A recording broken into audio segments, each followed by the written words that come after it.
नमस्कार। The golden stories में आपका स्वागत है। आइए सुनते हैं मुंशी प्रेमचंद की लिखी कहानी वासना की कड़ियां। बहादुर भाग्यशाली कासिम मुल्तान की लड़ाई जीतकर घमंड के नशे से चूर चला आता था। शाम हो गई थी। लश्कर के लोग आरामगाह की तलाश में नजरें दौड़ाते थे, लेकिन कासिम को अपने नामदार मालिक की खिदमत में पहुंचने का शौक उड़ाए लिए आता था, उन तैयारियों का ख्याल करके जो उसके स्वागत के लिए दिल्ली में की गई होंगी। उसका दिल उमंगों से भरपूर हो रहा था। सड़कें बंधनवारों और झाड़ियों से सजी होंगी। चौराहों पर नौबत खाने अपना सुहाना राग अलापेंगे। ज्यों ही मैं शहर के अंदर दाखिल होऊंगा, शहर में शोर मच जाएगा। तोपें अगवानी के लिए जोर शोर से अपनी आवाजें बुलंद करेंगी। हवेलियों के झरोकों पर शहर की चांद जैसी सुंदर स्त्रियां आंखें गड़ाकर मुझे देखेंगी और मुझ पर फूलों की बारिश करेंगी। जड़ाऊ होदों पर दरबार के लोग मेरी अगवानी को आएंगे। इस शान से दीवाने खास तक जाने के बाद जब मैं अपने हुजूर की खिदमत में पहुंचूंगा तो वे बाहें खोले हुए मुझे सीने से लगाने के लिए उठेंगे और मैं बड़े आदर से उनके पैरों को चूम लूंगा। आह, वे शुभ घड़ी कब आएगी। कासिम मतवाला हो गया। उसने अपने चाव की बेसुधी में घोड़े को एड़ लगाई। कासिम लश्कर के पीछे था।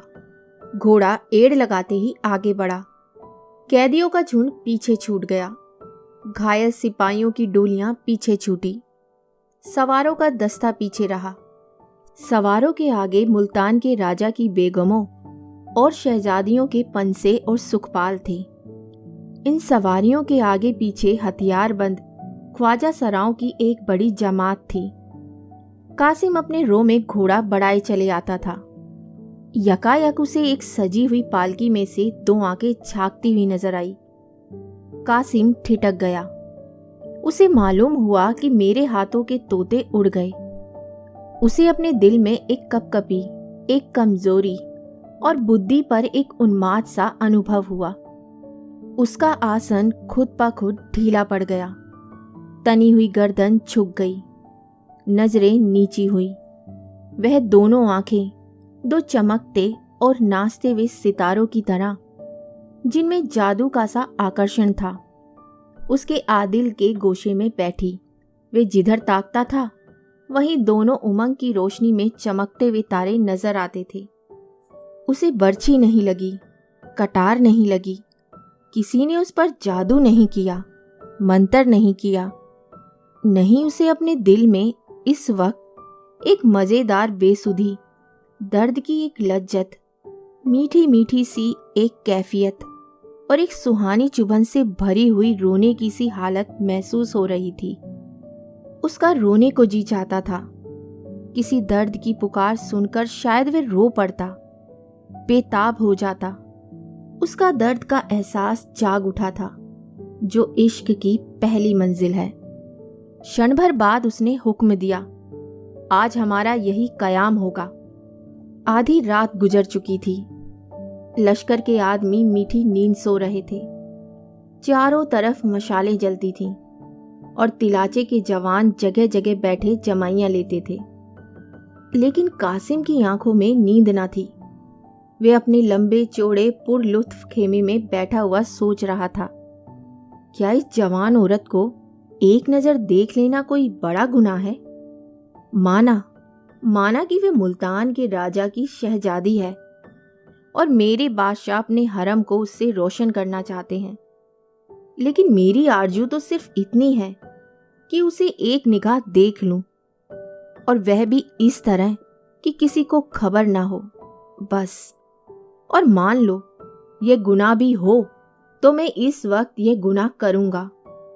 अभी हजारों बेगुनाहों को इन्हीं हाथों से कत्ल कर कर आया हूं।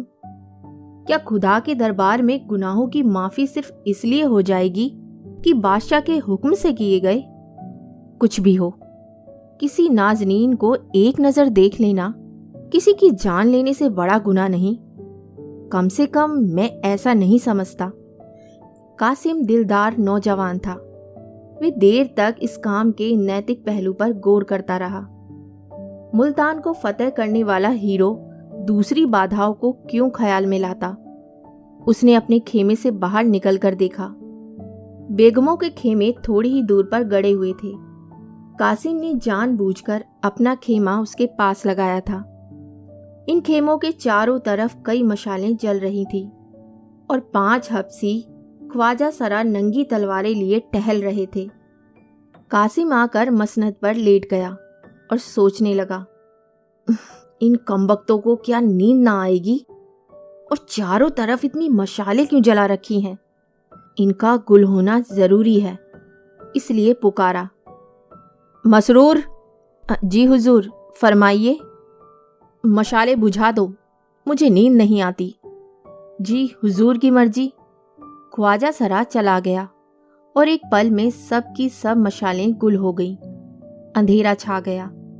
थोड़ी देर में एक औरत ने शहजादी के खेमे से निकलकर पूछा, मशरूर, सुकुमारी पूछती हैं, ये मशालें क्यों बुझा दी गईं? मशरूर बोला, सिपेदार साहब की मर्जी। तुम लोग होशियार रहना, मुझे उनकी नीयत साफ नहीं मालूम होती। कासिम उत्सुकता से व्यग्र होकर कभी लेटता था, कभी उठ बैठता था, कभी टहलने लगता था। बार बार दरवाजे पर आकर देखता, लेकिन 5 ख्वाजा सरा देवों की तरह खड़े नजर आते थे। कासिम को इस वक्त यही धुन थी कि शहजादी का दर्शन क्यों कर हो। अंजाम की फिक्र, बदनामी का डर और शाही गुस्से का खतरा उस पुरजोर ख्वाहिश के नीचे दब गया था। घड़ियाल ने 1 बजाया। कासिम यूं चौंक पड़ा, गोया कोई अनहोनी बात हो गई। जैसे कचहरी में बैठा हुआ कोई फरियाद अपने नाम की पुकार सुनकर चौंक पड़ता है। ओहो, 3 घंटों में सुबह हो जाएगी, खेमे उखड़ जाएंगे, लश्कर कूच कर देगा। वक्त तंग है, अब देर करने की, हिचकिचाने की गुंजाइश नहीं। कल दिल्ली पहुंच जाएंगे, अरमान दिल में क्यों रह जाए। किसी तरह इन हरामखोर ख्वाजा सराओं को चकमा देना चाहिए। उसने बाहर निकलकर आवाज दी, मशरूर, मशरूर। हुजूर, फरमाइए। होशियार होना। हुजूर, पलक तक नहीं झपकी। नींद तो आती ही होगी, कैसी ठंडी हवा चल रही है। जब हुजूर ही ने अभी तक आराम नहीं फरमाया तो गुलामों को क्यों कर नींद आती? मैं तुम्हें कुछ तकलीफ देना चाहता हूं। जी कहिए। तुम्हारे साथ 5 आदमी हैं, उन्हें लेकर जरा एक बार लश्कर का चक्कर लगा आओ। देखो लोग क्या कर रहे हैं। अक्सर सिपाही रात को जुआ खेलते हैं, बाज आसपास के इलाकों में जाकर मटर गश्ती किया करते हैं। जरा होशियारी से काम करना। मसरूर, हुजूर, मगर यहां मैदान खाली हो जाएगा। कासिम, मैं तुम्हारे आने तक खबरदार रहूंगा। मसरूर, जो मर्जी हुजूर। कासिम, मैंने तुम्हें ईमानदार समझकर ये खिदमत सुपुर्द की है, इसका मुआवजा इंशाअल्लाह तुम्हें सरकार से अता होगा। मशरूर ने दबी जबान से कहा, बंदा आपकी ये चालें सब समझता है, इंशाअल्लाह सरकार से आपको भी इसका इनाम मिलेगा। और तब जोर से बोला, आपकी बड़ी मेहरबानी हुजूर। एक लम्हे में 5 ख्वाजा सरा लश्कर की तरफ चले। कासिम ने उन्हें जाते देखा। मैदान साफ हो गया। अब वे बेधड़क खेमे में जा सकता था। लेकिन अब कासिम को मालूम हुआ कि अंदर जाना इतना आसान नहीं है जितना वह समझता था। गुनाह का पहलू उसकी नज़र से ओझल हो गया था। अब सिर्फ जाहिर मुश्किलों पर निगाह थी। कासिम दबे पांव शहजादी के खेमे के पास आया। हालांकि दबे पांव आने की जरूरत ना थी। उस सन्नाटे में वे दौड़ता हुआ चलता तो भी किसी को खबर ना होती। उसने खेमे से कान लगाकर सुना, किसी की आहट ना मिली। इत्मीनान हो गया। तब उसने कमर से चाकू निकाला और कांपते हुए हाथों से खेमे की 2-3 रस्सियां काट डाली। अंदर जाने का रास्ता निकल आया। उसने अंदर की तरफ झांका। एक दीपक जल रहा था। दोनों बांदियां फर्श पर लेटी हुई थी और शहजादी एक मखमली गद्दे पर सो रही थी। कासिम की हिम्मत बढ़ी। वह सरक कर अंदर चला गया और दबे पांव शहजादी के करीब जाकर उसने दिल फरेब हुस्न का अमृत पी लिया। उसे अब वह भय न था जो खेमे में आते वक्त हुआ था। उसने जरूरत पड़ने पर भागने की राह सोच ली थी। कासिम 1 मिनट तक मूरत की तरह खड़ा शहजादी को देखता रहा। काली काली लटें खुलकर उसके गालों को छिपाए हुए थी। गोया काले काले अक्षरों में एक चमकता हुआ शायराना ख्याल छिपा हुआ था। मिट्टी की उस दुनिया में यह मजा, यह घुलावट, यह दीप्ति कहाँ? कासिम की आंखें इस दृश्य के नशे में चूर हो गईं। उसके दिल पर एक उमंग बढ़ने लगी। उन्माद सा छा गया जो नतीजों से नहीं डरता था। उत्कंठा ने इच्छा का रूप धारण किया। उत्कंठा में अधीरता थी और आवेश, इच्छा में एक उन्माद और पीड़ा का आनंद।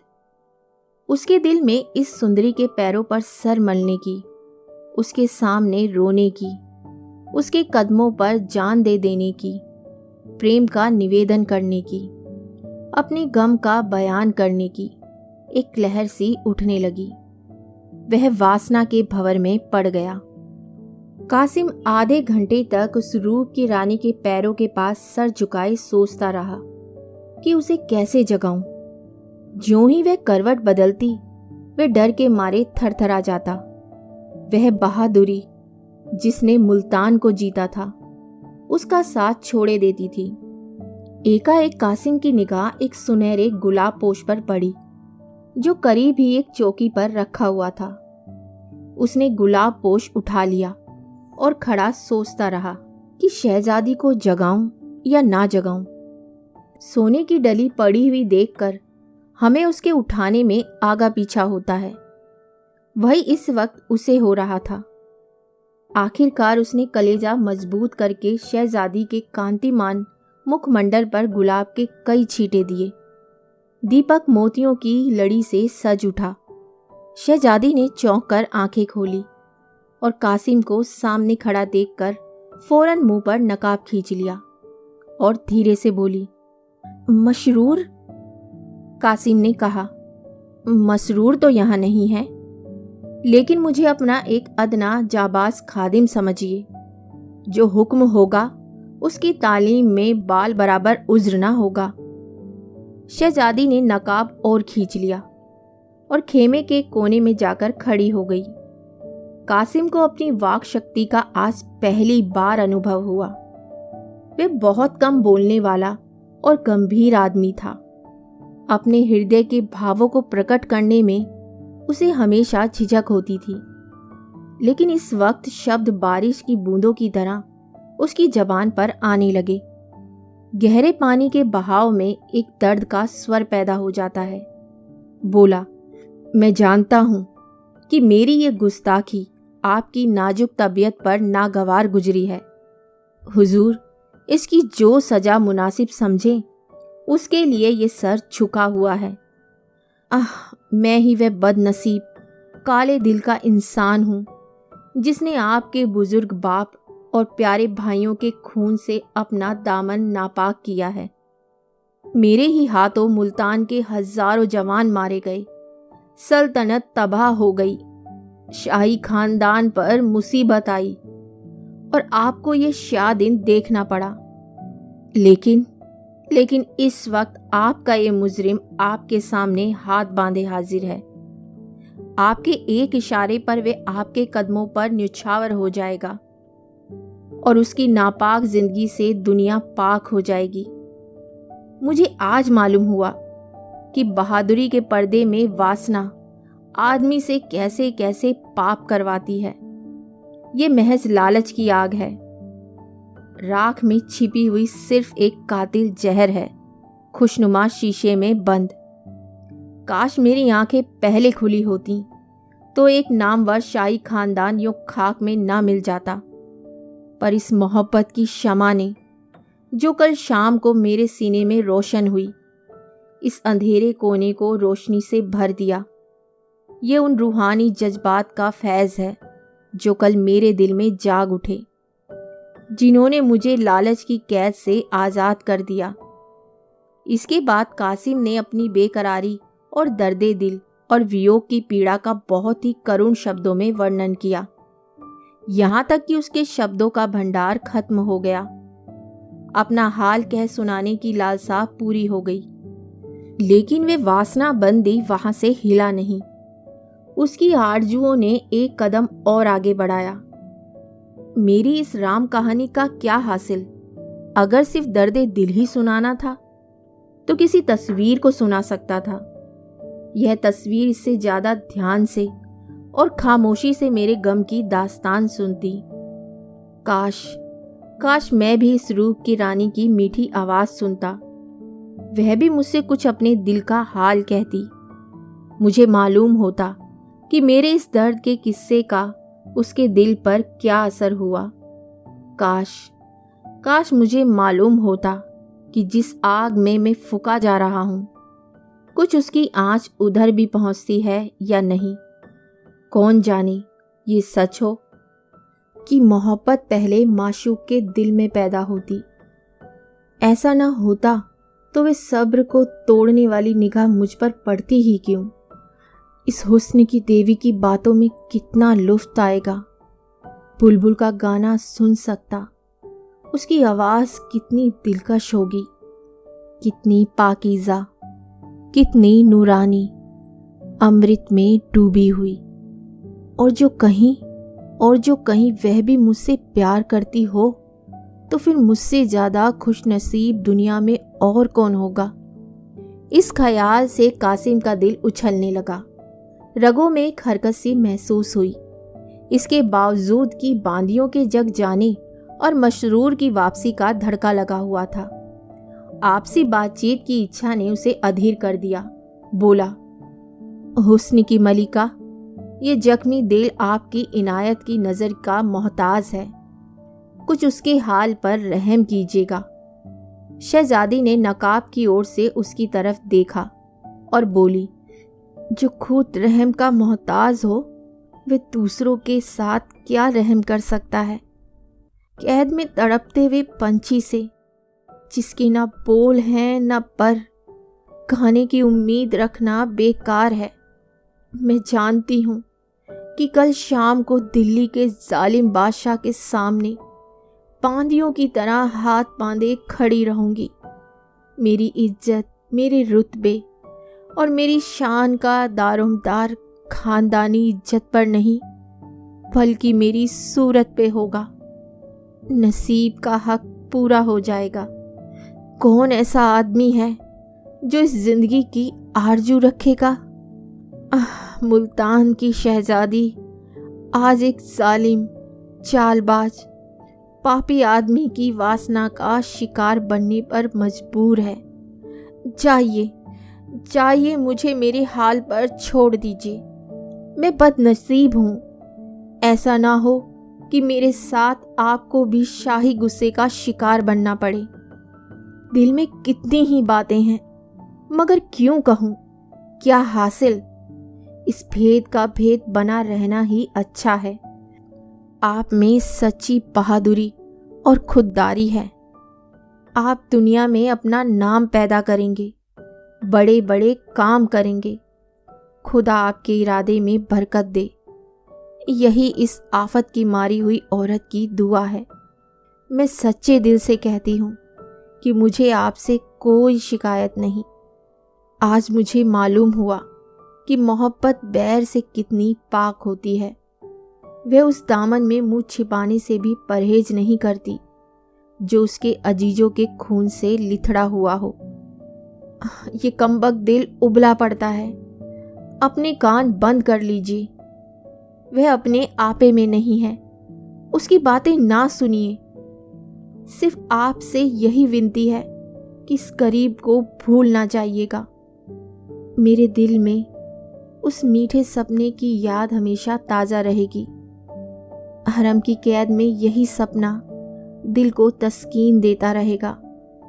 इस सपने को तोड़िए मत। अब खुदा के वास्ते यहाँ से जाइए। ऐसा ना हो कि मशरूर आ जाए। वह एक जालिम है। मुझे अंदेशा है कि उसने आपको धोखा दिया। अजब नहीं कि कहीं छुपा बैठा हो। खुदा हाफिज। कासिम पर एक बेसुधी की सी हालत छा गई, जैसे आत्मा का गीत सुनने के बाद किसी योगी की होती है। उसे सपने में भी जो उम्मीद ना हो सकती थी वह पूरी हो गई थी। गर्व से उसकी गर्दन की रगें तन गई थी। उसे मालूम हुआ कि दुनिया में मुझसे ज्यादा भाग्यशाली दूसरा नहीं है। मैं चाहूं तो इस रूप की वाटिका की बहार लूट सकता हूं, इस प्याले से मस्त हो सकता हूं। आह, वह कितनी नशीली, कितनी मुबारक जिंदगी होती है। अब तक कासिम की मोहब्बत ग्वाले का दूध थी, पानी से मिली हुई। शहजादी के दिल की तड़प ने पानी को जलाकर सच्चाई का रंग पैदा कर दिया। उसके दिल ने कहा, मैं इस रूप की रानी के लिए क्या कुछ नहीं कर सकता। कोई ऐसी मुसीबत नहीं है जो झेल ना सकूं, कोई आग नहीं है जिसमें कूद ना सकूं। मुझे किसका डर है? बादशाह का। मैं बादशाह का गुलाम नहीं, उसके सामने हाथ फैलाने वाला नहीं, उसका मोहताज नहीं। मेरे जौहर की हर एक दरबार में कद्र हो सकती है।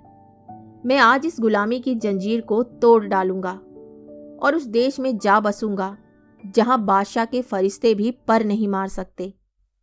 हुस्न की नेमत पाकर अब मुझे और किसी चीज की इच्छा नहीं। अब अपनी आरजुओं का क्यों गला घोटूं? कामनाओं को क्यों निराशा का ग्रास बनने दूं? उसने उन्माद की सी स्थिति में कमर से तलवार निकाली और जोश के साथ बोला, जब तक मेरे बाजुओं में दम है कोई आपकी तरफ आंख उठाकर देख भी नहीं सकता, चाहे वे दिल्ली का बादशाह ही क्यों ना हो। मैं दिल्ली के कूचे और बाजार में खून की नदी बहा दूंगा, सल्तनत की जड़ें हिला दूंगा, शाही तख्त को उलट पुलट कर रख दूंगा और कुछ ना कर सकूंगा तो मर मिटूंगा, पर अपनी आंखों से आपकी यह जिल्लत ना देखूंगा। शहजादी आहिस्ता आहिस्ता उसके करीब आई और बोली, मुझे आप पर पूरा भरोसा है, लेकिन आपको मेरी खातिर से जब्त और सब्र करना होगा। आपके लिए मैं महल हरा की तकलीफें और जुल्म सब सह लूंगी। आपकी मोहब्बत ही मेरी जिंदगी का सहारा होगी। यह यकीन कि आप मुझे अपनी लौंडी समझते हैं मुझे हमेशा संभालता रहेगा।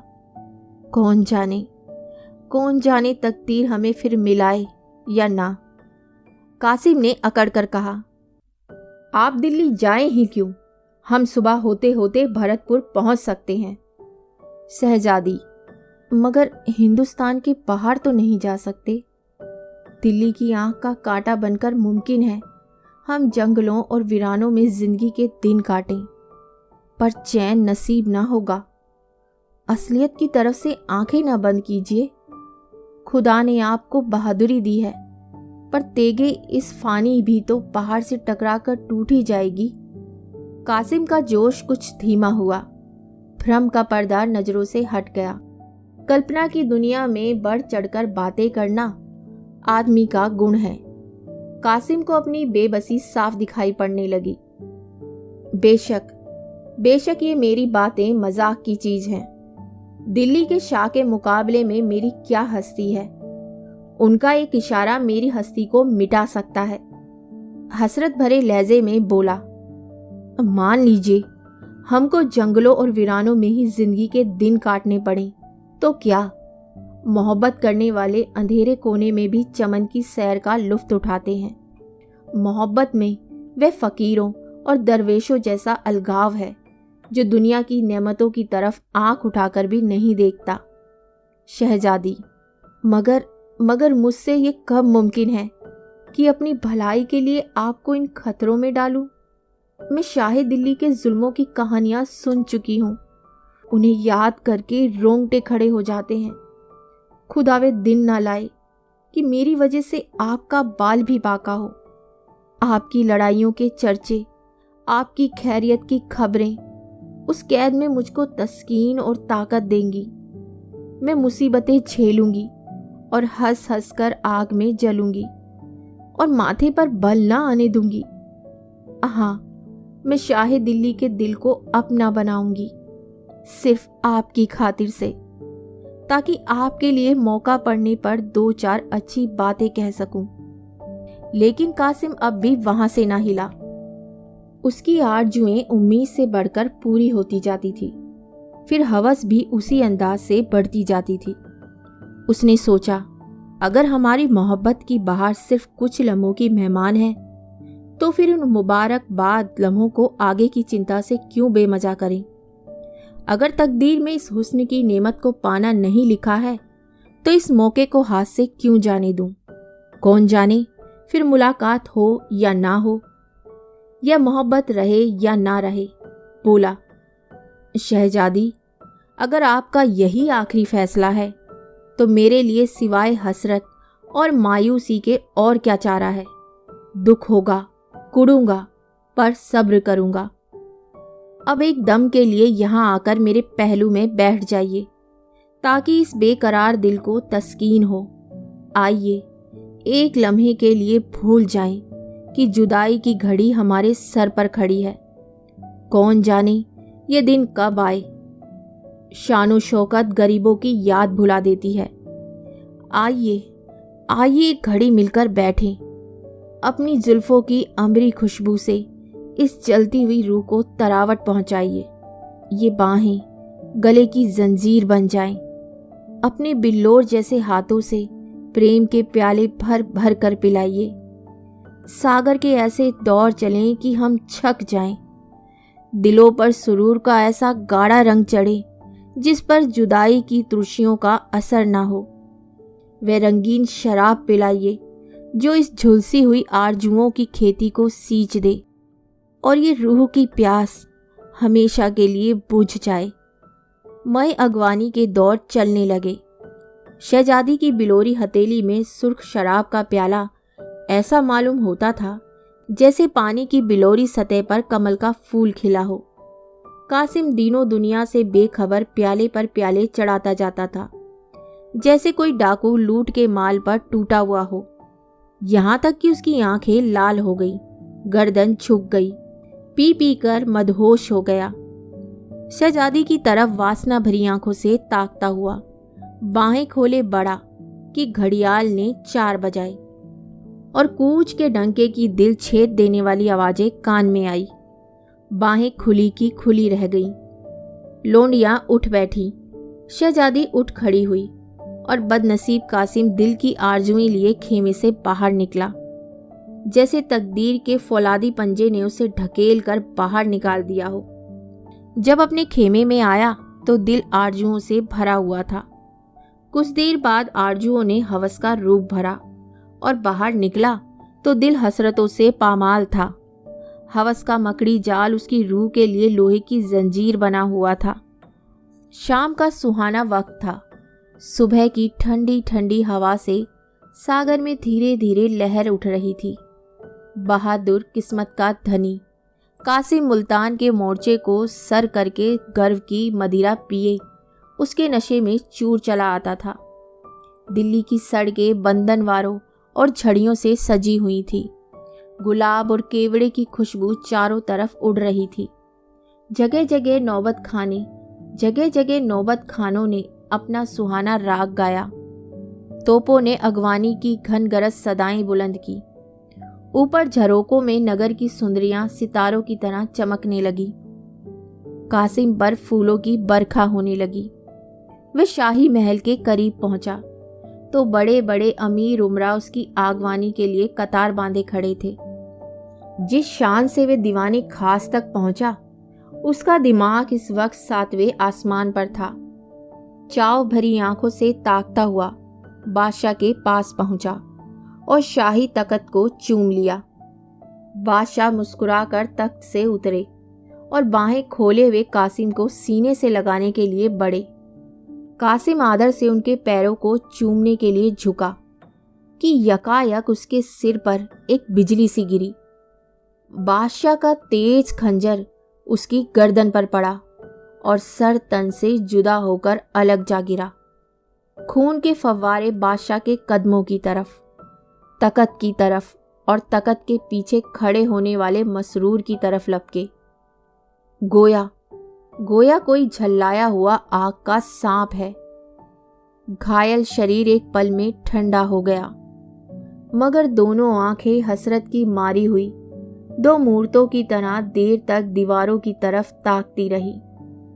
आखिर वह भी बंद हो गई। हवस ने अपना काम पूरा कर दिया।